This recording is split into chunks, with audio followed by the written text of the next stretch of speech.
தம்பி உன் மண்டையே சரியில்லையே, ஒழுங்கா பாடுவியா? நல்லா பாடுவேன் சார். சரி பாடுப்பா. Okay sir. ம்.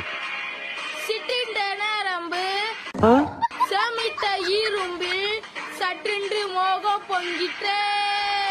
ஏ சி என்னடா வாய்ஸ் இது? சார் தண்ணி குடிக்கல சார், அதான் தொண்டை ஒரு மாதிரி இருக்கு.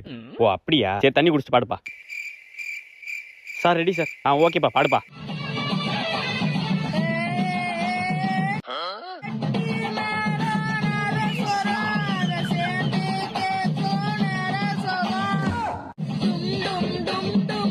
யோத்தாடி தம்பி நீ பாடுப்பா. சார் விக்ஸ் மாத்திரை சாப்பிடல சார், அதான் தொண்டை கிச்சு கிச்சுன்னு இருக்கு சார். அப்படியாப்பா? ஆமா சார். சரி சாப்பிட்டு பாடுப்பா. Sir ready sir. பாடுப்பா. செவ்வாழனி சின்ன கனி ஒன்ன சிறு எடுக்க போற வாடி. ஐயையோ ஐயோ